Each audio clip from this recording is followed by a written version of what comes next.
Good afternoon. This is MSDE's Formative Assessment Team's fourth webinar, Forming a Community of Practice. For those of you that have not had a chance to join any of our previous webinars, like Casey said, they will all be archived.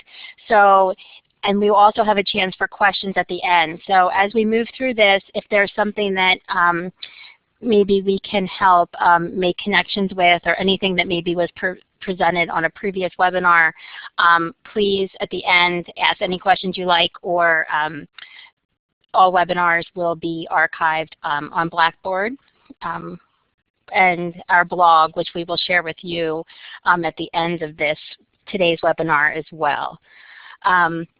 Again, FAME is Formative Assessment for Maryland Educators, and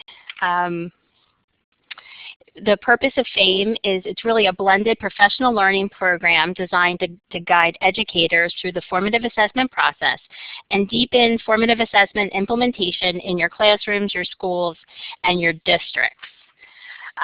The formative assessment team here at MSDE is myself, Denise Stringer, as Casey said, Gregory Fulkerson, Melissa Schropp, Kyla Dunn, and Melissa Finkel. And we're very excited to bring FAME to your schools.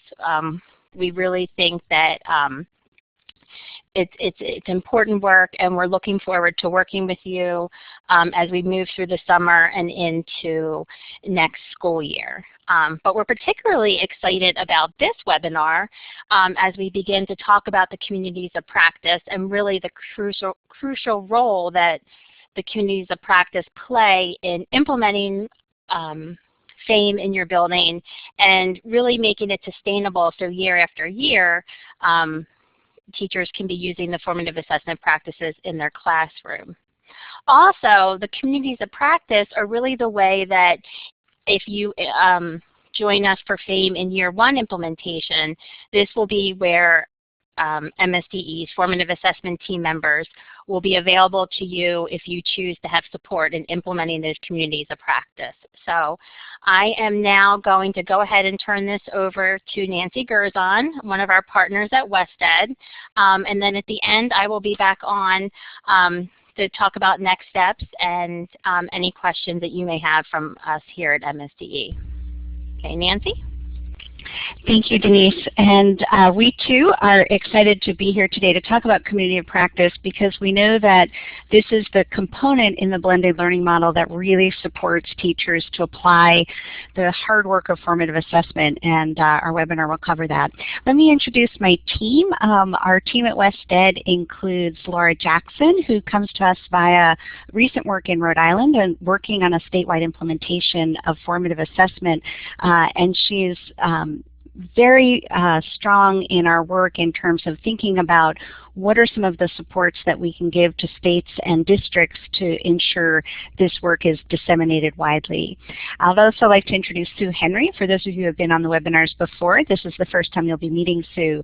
She comes to us with extensive knowledge of teacher leadership, and in particular working with teacher teams and how to help teams be successful in looking at student evidence, using data, and developing new instructional practices. And I bring experience of formative assessment work as well. I work all the way from the classroom level to the policy level at the federal level, and have worked at all levels in between. And we come to you with a passion for this work and a knowledge that this work is strong at supporting transforming teacher practice in ways that teachers really benefit from and enjoy. As we think about this work today, we really want to focus deeply on this notion of what is a community of practice, what does it look like, what are its features, and what are some ways that districts and schools might think about the implementation and design of that. In addition, for those of you who have already signed up for FAME next year, this webinar will let you know some specifics that we hope will help you as you think about what's coming up next for you and getting ready for launching in the school year. And if you have not signed up, this webinar will be useful for you to bring back to the district or school and talk about what the expectations are for this particular aspect of the blending learning process. We'll begin this work talking about the rationale for why communities of practice are included in the FAME professional learning design. For those of you who have been on earlier webinars, this graphic will be familiar. This outlines the 4 elements of the FAME professional learning design. And these 4 components focus on the self-study modules, so the online materials that teachers will use, the application activities where teachers begin to apply formative assessment in their classroom, the community of practice, where teachers dig into and help to refine practice, looking at how their work aligns across their school and working with other teachers to reflect on practice. And then the 4th element is leadership support. Denise echoed this in the introduction, or I'll echo what Denise said in the introduction, that a key component of the Maryland FAME design is looking at how the MSDE will be able to support teachers and schools as they do this work, and in particular focusing in on those communities of practice. So as we begin, we have a slide up here that has a number of terms on it related to various teams that people may have been on in schools. And so as I'm speaking, I'd like you to just take a look at this list and write in the chat any of the team names that you've been on yourself. So do these teams resonate for you? Which of these have you been on? And then in addition, are there other school team names that you've participated on as well? And so I'm going to give you just a moment to do that, and we'll reflect on that in a minute. Good modeling for Laura, who's written in the chat that she was on the grade level team and a department team. Let's hear from some others. PLCs, school data team, PLCs, thanks Maggie. Again, PLCs, Professional Learning Network, we don't have that on the list. More folks who've been on grade level teams. Thank you.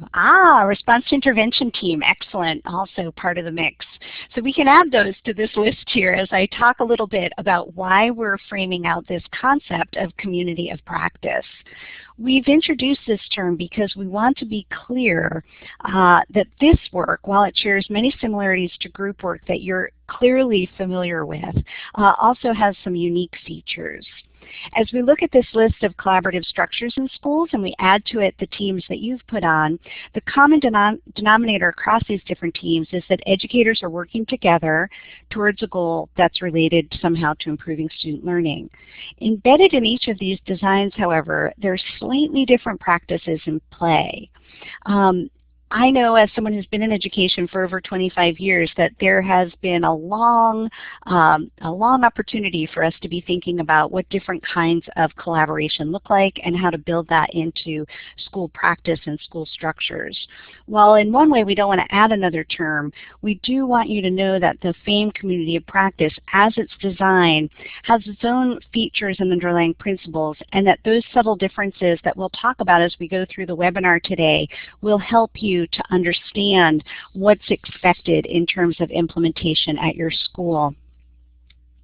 We take the term from 2 cognitive anthropologists, Etienne Wagner and Jean Lave, who wrote about this in their 1991 book, Situated Learning. They were particularly interested in helping us think about what is it that helps enculturate a practice, or how is it that we get to do things across a system and do them well and have them done consistently. The communities of practice design is the cornerstone of FAME's professional learning. It forms a foundation. As you can see in the picture of this bridge, this is from hiking trail, which I frequent in Dublin, New Hampshire, and this bridge is over 125 years old. Coming upon it, as I do frequently from the trail, and you can't quite see it in the picture, but one of the most noticeable features about this bridge is the cornerstone, which is at the very top of the curvature on the bridge. I'm told by engineers that there are lots of ways that you can place other stones in this bridge, but the placement and design of the cornerstone is essential to keep the bridge standing. So while we have all these stones that play a role, and they're all part of the overall structure, you could in fact lose one of those stones theoretically and the bridge would still stand. But without the cornerstone, the bridge would become increasingly unsteady. In the FAME professional learning design, the community of practice meetings are the cornerstone. Without them, the learning that takes place in the online course will be unsteady, as we know that nearly all new learning is. If that learning doesn't move from unsteady to steady, we have seen over and over again that it can be unsustainable. So the community of practice is designed for teachers to share strategies and apply their learnings in their own context so that they can make that steady and sustain that learning over time. I'll turn this over to Laura to talk a little about the work of the community of practice. Thanks, Nancy. Okay, so what is the work of the community of practice in our FAME program? Well, we've outlined a few of those key pieces of work here on the slide and just want to talk about them in a bit more detail. So in these meetings, the teachers are first applying concepts from the online course to their instructional practices. So for example, they might be discussing the characteristics of high-quality feedback that are discussed in the course and then practice providing descriptive feedback on student work samples in the COP. They also align course content to their particular context. So they consider how it fits in with their existing policies, systems, and resources. An example for this would be that they might be discussing their comprehensive assessment system and where formative assessment fits into it, or perhaps looking at their grading policies to ensure that they align with the research presented in the course. In these collaborative sessions, teachers are also discussing how to refine their instructional resources or their instructional practices to better meet the needs of students. So that might include considering what resources they have to support students at different levels of a learning progression, for example. And finally, the work of this group is to hold themselves and each other accountable for implementing these new formative assessment practices. And that might take the form of something like agreeing to offer peer feedback on a unit of study, or agreeing to try a particular strategy and report back how it worked or what was challenging about that. We know that it's very easy for teachers to get pulled in different directions, and sometimes their own professional learning falls through the cracks or takes a back seat as they work to meet the requests of students, of parents, administrators. So we believe that having this established time and having a group of colleagues that count on each other to do this work helps keep it a priority. Now, you might be thinking, that sounds great, but who has the time to actually do this work? So before moving on, I just want to be sure to mention that the FAME Community of Practice model includes all of the material that you will need to run an effective community of practice. So this includes the facilitator's guide for each module, suggested pre-meeting activities, meeting agendas, templates and prompts that you'll use in those meetings, and facilitators are given extra content material that summarizes key content from the online coursework and helpful advice to think about what's coming up. So there's a lot of support for this work that's already baked into the program. And the reason for that is because we believe very strongly in the communities, in the opportunities that the community of practice model provides for schools, in that it's designed to give teachers time and resources to move from knowing about formative assessment to using classroom formative assessment routinely. Experts in the field tell us that effective professional development on such a complex concept as formative assessment needs to go deep in terms of content, and teachers need opportunities to try out, reflect on, and revise their practices. And this point really can't be overstated. Full implementation of formative assessment is challenging because it asks teachers to make, as you see Wiley and Heritage describe, fundamental shifts in their instructional practice. Adopting new practices is hard enough, but a full implementation of formative assessment, as we have got into on the last webinar, involves some pretty significant rethinking and shifting in the roles of teachers and students. And our experience with this work in other states and districts aligns with this research, that opportunities for teachers to work together to clarify and refine their instructional practice is critical in addition to the online modules, because it helps teachers incorporate these practices, refine them, and make them their own. So, of course, it's one thing to talk about this and describe the work, but it will never capture it as well as seeing it in action. So we want to share with you an example of a middle school team from New York City who's working together to look at some student work and make adjustments to a lesson during the instructional cycle.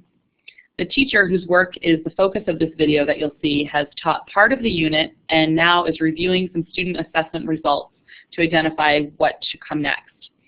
Now, it's important to point out that the team that you'll see does have a math coach as part of it, and it's not completely modeled on our community of practice design, but it does show many of the elements that are consistent with what we see as the work of the COP. Just a slide ago, we outlined 4 key tasks of the community of practice, and so as you're watching the video, we want you to zero in on or pay attention to just one of them, and that's the last one. How does this team hold the teacher accountable for both reflecting on her work and implementing new practices? And so you're welcome to share your observations in the chat during the video, and we'll spend some time talking about that afterward. Okay, I'm getting ready to play the video. I'm typing the link into the chat box. If for some reason you cannot hear it or see it from our Collaborate, you can click on the link, and I'll be doing this for every video. Also, if for some reason your district restricts YouTube, the links were provided, I believe, through email and will be provided again if necessary so that you can view it from another location at a later time.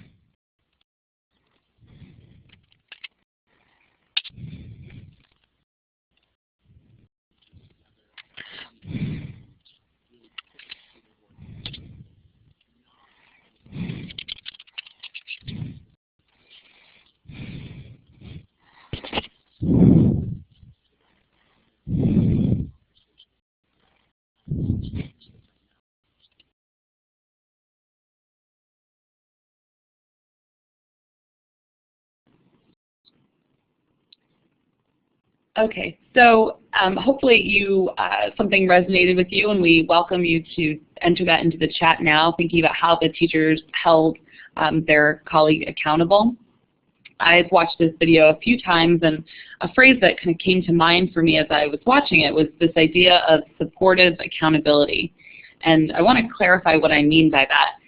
Sometimes when we hear the word supportive, we think it means being really nice and warm and fuzzy to each other and making everyone feel good. And that can be a myth, because the desire to be supportive can sometimes prevent teacher teams from digging into the work and being critical friends for each other, pushing each other's thinking in a useful way. And so by supportive, what I mean is that it was clear to me that the purpose of this meeting and of the work that they were doing was certainly not to tear the teacher down, but to build her up and empower her to reflect on what was working and not working in her instruction and help her problem solve some solutions. So accountability in this sense is not external, done for someone outside of this group, but rather internal for the teacher herself. Her colleagues ask her questions that require her to articulate what the learning goal was and really zero in on her content. You heard one of the educators in the video say this really pushes them deeper into their content, because they have to better understand where their students are on the learning progression, what their misconceptions were, what evidence they have to suggest that those misconceptions exist, and what could change in instruction the next day to address those misconceptions. So I just want to stop for a minute and see if we have any responses in the chat. So even having that opportunity that just kind of requires everyone to talk about their experience, encouraging active reflection in front of their colleagues, and you use the word trusted, Maggie, and I think that's important. You know, in order to be able to have good conversation and be honest about our practice, we have to feel like we're in a safe place for that. So that certainly is part of the work of the community of practice. So thank you for that. You know, while the community of practice design that we saw in this video is slightly different, it has in common these key elements about helping teachers refine their formative assessment practices using real work from their classroom and done in an environment where, as you said, the teachers are supported by their peers. One line that really sticks with me is where the teacher said, one teacher can do a lot, but a team can do a whole lot more. And I think that's something we can just keep in mind as we go forward today. So we know that this place is where education initiatives and innovations often get stuck. This transition from knowing what's best practice, knowing what should be happening, to actually doing it on a regular basis in a way that actually advances student learning. That tends to be the trickiest part. And of course, as you all know, there's plenty of professional development out there that teaches educators about concepts, and they can quite easily learn them, but it so rarely translates into sustained changes in practice. Dean Fixon, in his research on successful implementation, uses these 6 stages that you see on the slide to describe how new initiatives typically move from startup or the exploration stage through sustainable practice. So each of these stages requires different support techniques, and in education, different ways of thinking about the professional development. In exploration, for example, we need clear expectations and guidance. In initial implementation, we need opportunities to practice in a supported environment. In innovation, we need structures in which to reflect on and explore how the new work aligns with existing cultures and practices, and what can be done to improve that new work in this environment. The FAMES professional learning design is meant to disrupt these less functional implementation patterns by providing additional resources to move educators along from installation and initial implementation through the online coursework and application in the classroom to full implementation and into innovation through the community of practice work. This is key because initial implementation can typically be kind of awkward, it can feel clunky, and feel somewhat time-consuming. And it's only when you reach that full implementation stage that teachers start to feel like they can really envision using this as part of their daily work and feeling like some of the practices really have become part of their classroom culture. The concepts and theory that are captured by this model on the screen were confirmed for me in real life a few weeks ago when I was having a conversation with an administrator in Rhode Island who has been leading this work for several years now. And he said to me, the community of practice is the most valuable part of this. The modules provide the content, the background knowledge, but the COP is where teachers really learn the process.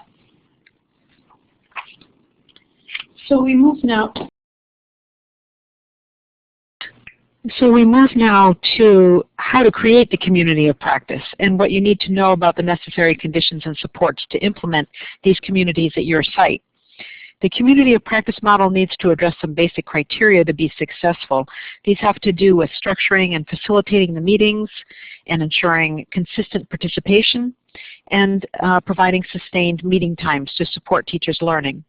Leaders in particular can support implementation of the community of practice sessions by focusing initial efforts on each of these 4 areas.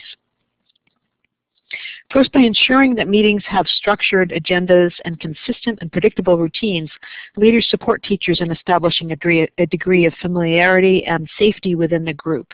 Teachers know ahead of time how their meetings will be run and the kinds of processes that they'll use. This also reduces the demand on the person who facilitates each session to know that there is a predictable flow for each meeting. Second, leaders can ensure that community of practice meetings have an internal facilitator, meaning a designated member of the team who attends to meeting processes, supports, and equitable participation, and who's responsible for holding the team's agenda over time. This allows the group to know that their ongoing learning won't fall aside amidst the other pressing school business. The facilitator can help the group establish and review productive norms of interaction and consider how their formative assessment work may align with their professional learning goals or other school improvement initiatives. Third, leaders should also form groups for consistent participation throughout the year so that the group has opportunity to establish a climate where members can honestly discuss ideas and take risks in questioning and examining new practices. Stable membership and clear structures will help the group begin to delve more deeply into the challenges and benefits of formative assessment. It's important then for school leaders to establish consistent meeting times. The FAME design is designed for teams to meet for 90-minute sessions at least 5 times a year, and then to protect those times to support teachers' sustained focus on formative assessment work. Leaders can also ensure that teachers progress with formative assessment, progress is celebrated as teams begin to integrate new practices into their classrooms. You might think about the benefits of structured meetings like an Amish barn raising. First, the process becomes familiar and predictable over time. Something tells me that the people in this photo have done this barn raising more than once. With the community of practice, the specific activities in each session are aligned to each module's content, but the basic agenda and structure for each meeting is the same each time, follows this outline presented on the slide. Second, a barn raising is all about collective effort toward a shared goal, and it's learning by doing. Shirley Hord's research reminds us that often in teacher teams, the connection between learning and doing can be quite thin, contributing to weak implementation or failure of many instructional initiatives. The structure of the community of practice meetings helps teachers discuss and make connections between the formative assessment concepts presented in each module and their current practices in the classroom. Teachers are explicitly asked to bring their own classroom, curriculum, and samples of student work into those discussions and inquiry. These expectations and routines are clearly outlined in the Community of Practice Facilitator Guides with the aim to bolster that connection between new learning and application in the classroom. And finally, everyone plays an important role in a barn raising. Everyone's participation is needed. By providing a community of practice with a structured agenda that asks for everyone's equitable involvement, it creates a safer environment for teams, particularly when those teams may not necessarily have established and embedded fully productive norms of interaction yet. Clear meeting structures help teachers understand what's coming, what the session will look like, and what their role is, and that creates a safe, more predictable environment for participation. The community of practice benefits from having a facilitator, typically a teacher or teacher leader in the group. This is the second element of successful implementation. The Community of Practice Facilitation Guides provide really significant resources for the facilitator to support these meetings, including background information on each module, detailed agendas for each session, examples of optional activities, and notes on what to do between community of practice meetings. The role of the facilitator is to guide the group's discussions and process. It is not one of formative assessment expert. We would expect that facilitators and other team members are basically in the same place with regards to their understandings of formative assessment because they'll be taking the online course at the same time. The idea that the facilitator is not an expert is really important here because the first thing people tend to worry about when asked to take on this role is, well, do I know enough? What is helpful is for facilitators to know about their local context and to be recognized by their peers as knowledgeable and skillful teachers. For example, does the facilitator have strong content knowledge? Do they know the curriculum? Do they support continuous learning with their colleagues? These are the knowledge and skills that are most helpful for facilitators to have. The facilitator's responsibility is not to create teacher change, but to engineer situations in which teachers can take risks in exploring their practice, and as a result, change can take place.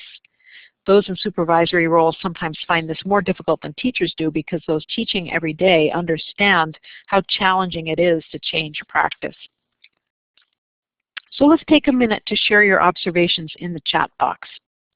In your own experiences with various teams, whether they're school leadership teams or teacher teams, department teams, professional learning networks, what strategies have you seen successful facilitators use to advance a group's participation and learning? What have you seen facilitators do? Let's take a minute to just jot some of your observations in the chat box while I continue on, and we'll circle back to what you post. The behaviors we have listed here on the slide are some that we've seen successful facilitators doing. Promoting broad participation, ensuring equity among the members in the group, and building trust are really key. But facilitators also keep an open mind to a variety of perspectives and approaches. They model a positive orientation toward ongoing learning, and they ask questions to help colleagues make connections between formative assessment concepts and classroom application. In particular, they understand that becoming skillful with formative assessment is not necessarily a linear process, but it's often more iterative and messy in nature, with teachers taking steps forward and then generating additional questions and trying out new ideas in their classrooms as a means to eventually resolving challenges and integrating new practices.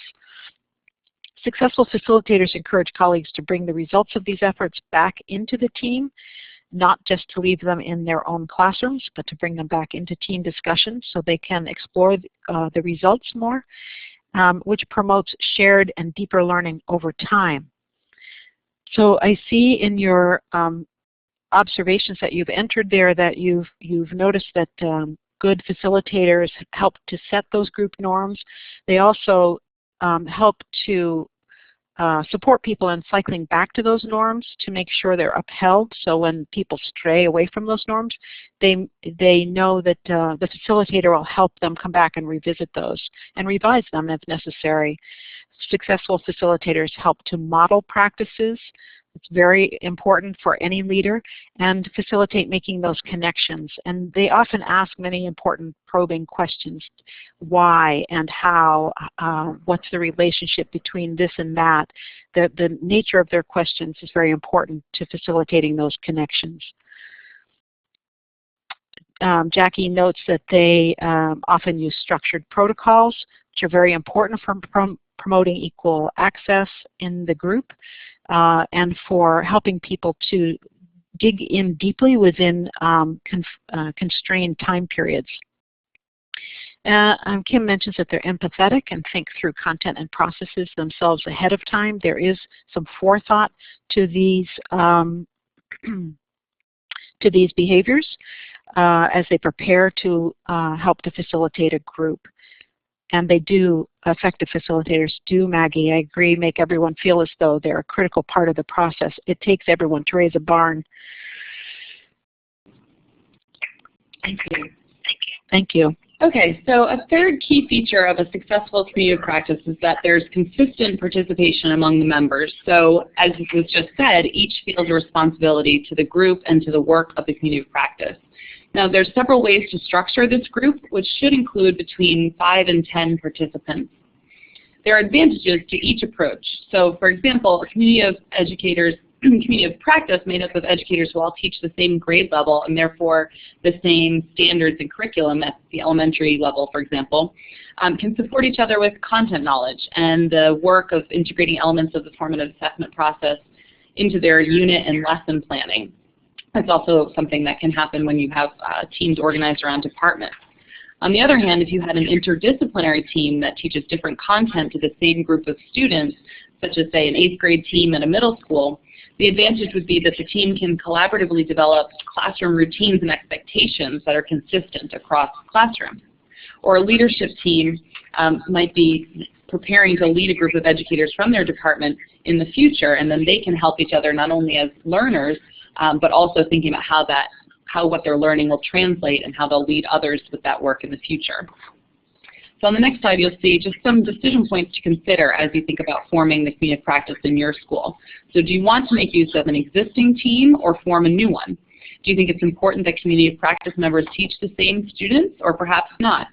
Maybe you think it's more important that they teach the same content. So for example, as you're implementing new Maryland College and Career Ready standards, for example, this might be a place to have content-alike groups engaged in discussion about the new standards and their new units and how formative assessment fits in. No matter which approach you take, we think the most important thing is that the group is consistent so that each member feels responsible to the team and responsible to the work. Moving on to the next slide, the last thing we want to highlight is that it's really important that these groups have protected time. And again, both the research and our own experience is very clearly aligned in this area. So at a minimum, as Sue mentioned, the FAME program expects the community of practice to meet 5 times for 90 minutes over the course of the year. So the first step is carving out that time, which can be challenging, but schools are getting better at this. But the second piece is keeping that time and using it for its intended purpose. And so I think that can be very hard, and we use the word protected very deliberately here because it's easy to allow that time to get poached by other needs. But if the time scheme is flexible, and if the members of the COP aren't vigilant about keeping it and using it for its intended purpose, this will not work. So we want to share just a couple of the ways that teams have found the time to do this. They can potentially make use of after school time, utilizing built-in early release or delayed start time, or perhaps a more creative solution of hiring substitutes to kind of push in and rotate among teams so that community practice teams can meet for 90 minutes. And using that structure, we've seen schools able to have 3 teams meet throughout a school day. So there are creative solutions for finding that time. We just want to ask you to reflect on this quickly to say, out of what you've heard about these kind of different keys to successful implementation of a community of practice, structured meetings, facilitated inquiry, consistent participation, and protected time, which do you expect will be the biggest shift for you or require the most support, either of administrators in the building or perhaps from the same program itself? So you can indicate your choice using the polling feature, which looks like a lowercase a in a box over in the control panel. And you can select A through D. This information will be helpful for us because we know not only is the same project team here at WestEd and TechCom partners working on this, but there's a large group at the Maryland Department of Ed who will be supporting districts. So we see, at least in this quick poll, it looks like a lot of people feel like finding and protecting that time will be a challenge. So that's something potentially that the Maryland team can do a little bit of extra support with districts about. Thank you. So at this point, I'm going to turn it back to Nancy. Thanks, Laura. As we close up today, we have a couple of opportunities to see some videos about thinking through this process of applying information from the community of practice to instruction. And we know that if we think about formative assessment application, it's always part of kind of an overall school improvement process, and the community of practice is meant to really support those school improvement goals and help you move forward in a variety of ways at the school level. And so in addition to framing out the formative assessment piece and how you do it, the community of practice also helps to think through how educators work together to change habits and move forward in their work more generally. This is a slide of a Commit to Be Fit program bracelet, a program my husband and I were involved with last year. Basically what the program was it was 12 weeks of 2-hour sessions on Tuesday nights with about 25 other people where we had to set goals for losing weight and losing inches. Now you need to know that my husband and I are pretty fit. We exercise regularly. We sort of eat right. We've worked on this over years and we have a lot of pretty deeply ingrained habits. We like what we eat.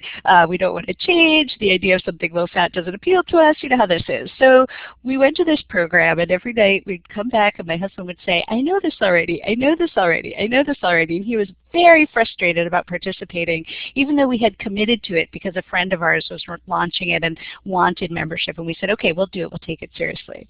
Well, it turned out that we were only partly right. And this is so true of formative assessment as well. While we knew this, we didn't actually do it. And when we sat down to really do what was said in the course that we should be doing, we really struggled. And it came down to the daily practices of choosing what meals we were going to eat, figuring out what we were going to buy. And it's very much like that in formative assessment practice. We know, as Dylan William tells us, one of the lead international researchers on formative assessment, that the single hardest thing for teachers to do is change instructional practice. And even though many teachers say they know this, actually getting to the point where we're doing it differently can be quite difficult. So this brings us to our next video clip, and what you're going to see in this video is the teacher you saw earlier actually going back to her classroom and using what she learned in her inquiry group to change practice. And I see Casey has put this up and we're waiting for the web tour. And I'd like you to think about what you notice about what she's doing in her classroom based on what she heard earlier.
So as we come back together, I'd like you to put in the chat some things you noticed about the connection, about what happened in team time, and also what you noticed about her change in classroom practice.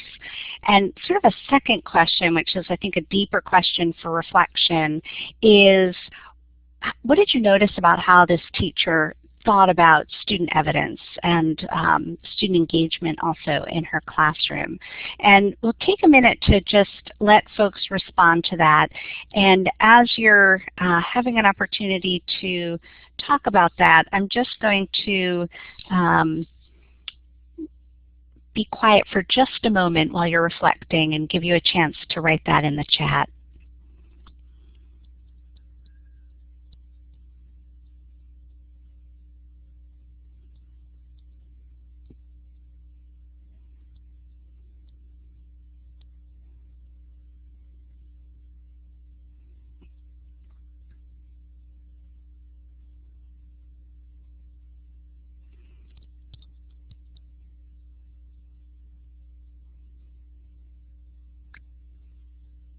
I see some people are writing, so I'm just going to give another moment.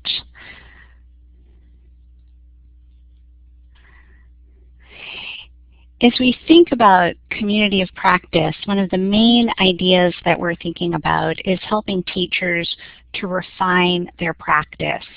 And in this video clip, we really see that this teacher has taken a very fine sense of a very fine-grained view of what she was working on with her students, and thought about that based on student evidence, which we encourage being brought to community of practice, so real examples of what's happening in your classroom, and then sort of deepening that from the perspective of, based on this content, how do I deepen and reflect on those learning goals?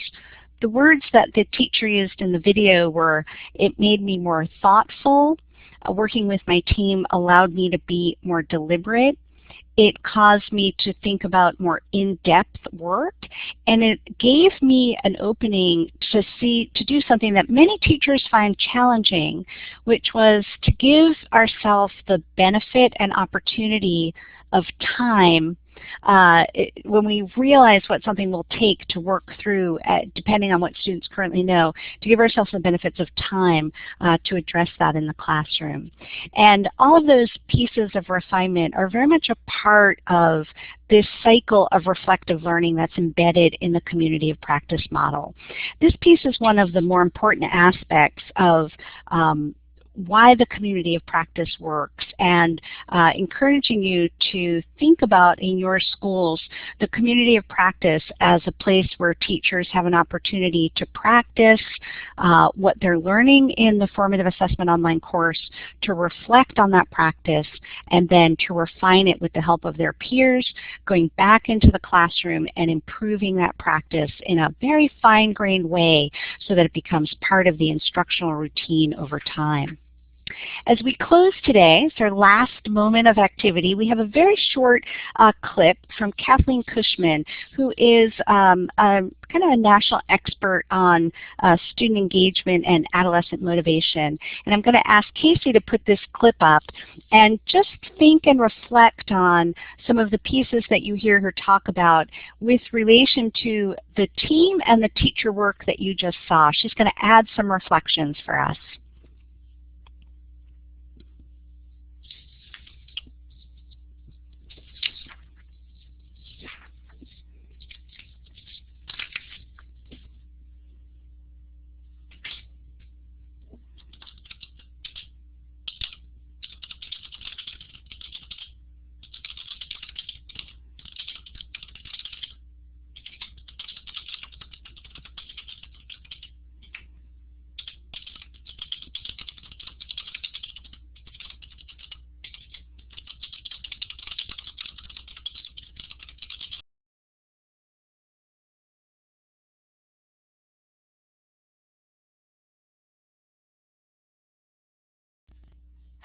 Good, I'm back. So as we think about this as an ending for our Community of Practice webinar today, we'd like to offer you the opportunity to think about these ways that the Community of Practice improve instruction, and they're serving as a mechanism both to support formative assessment implementation and teacher reflection on practice. So we'll close this at this point with knowledge that there are additional materials that are posted to the Maryland FAME website, and give you an opportunity to hear about those from Denise as we close up today. Okay, hello again. Real quick, because I know we are at 5 o'clock, and I don't want to, I want to honor our time. But the good thing is that all important information, there are some additional resources that will be posted to the blog. There are the registration, so anyone who has not yet registered for the professional learning for FAME for the Summer Institute. Hello? I'm sorry. A technical issue there. If you have not yet registered for the professional learning, you can also go to our blog and click on registration. We're asking that administrators register the school and a designated person to come as the facilitator or someone who may be interested in the facilitation. The locations of the training are also on the blog. I know we gave general regional areas, but for our folks out in Western Maryland that registered for our Hagerstown, and it will be at Hagerstown Community College. Anyone who registered for Southern Maryland, it will be at the Waldorf Higher Learning. There we go. Southern will be at UMUC's Waldorf Higher Learning building. The Eastern will be Chesapeake College, and Central will be in Towson. So if you have not yet registered, please go to the blog, and we're asking that you do so by May 16th, because we need to get that information back to your district so that they can go ahead and do the final approvals on that for us, and we can finalize that. Again, please contact us directly through email, for phone, for any questions. We can come out and talk at your faculty meetings. We can come and speak to principals if you'd like. And we appreciate your time today. And any questions you have, we will stick around if you would like to stay and ask any questions. But for those of you that need to go, we appreciate it, and we will see you next week at 3:30. Next week will be 3:30 to 4:30. Thank you. I've also placed in the chat box the link so that you can access our feedback survey. We truly do appreciate it. We definitely use it to guide future professional learning opportunities, resources, webinars, etc. So please, it only takes less than 5 minutes to complete the survey. Again, I put it in the chat box. Thank you.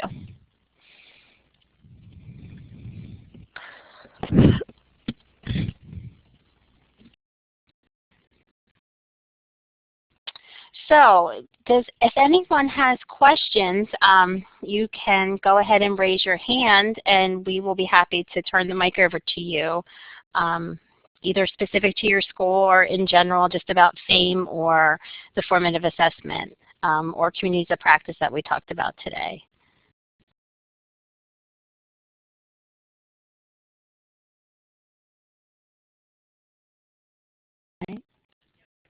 Okay, Maggie, I think if you go ahead and hit talk, you should be able to share. Hopefully you can hear me.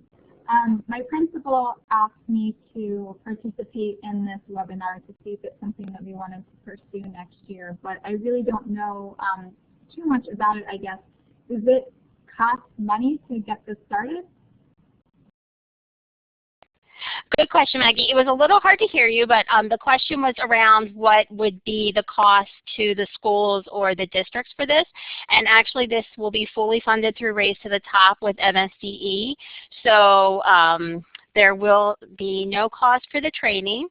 And in year 1, we are hoping to cover any cost of possible substitutes that will be needed for any days of out of the classroom or communities of practice time if necessary. But no, the course, which will be 2 CPD credits, will be fully funded through MSDE.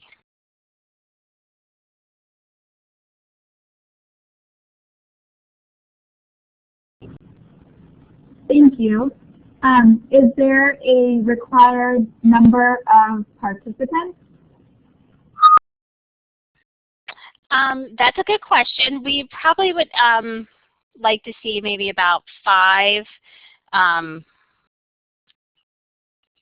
yeah, like 5 to 10 teachers in your community of practice. But you know, if you are working with your principal and you'd like to maybe talk about that more specifically, we'd be happy to set up a phone call, or we can even come out. Yeah, and if you also can go to the blog and look through some of the resources and other webinars, that might help give you the bigger picture and vision as well. So we're happy to come talk with you, or if you want to take a look at the blog and let us know how we can assist you. Okay, thank you. I'll definitely check that out. As a facilitator, though, am I more responsible for just running those meetings every 8 weeks, and then the online course load would be run by you guys? Good question. Yes, the online module piece is a self-paced. So anyone who is a member or is a member of the community of practice or going through the professional learning would do the online piece. The facilitator role that we talked about today would be doing that self-paced, and then would take on some of the responsibility for of the team within within your role. Yes.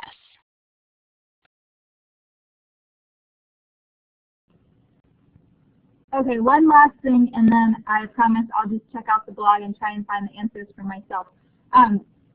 Just thinking about the teachers, understandably they're going to be coming away with refined practice and a sense of community, which is all great. I completely understand that.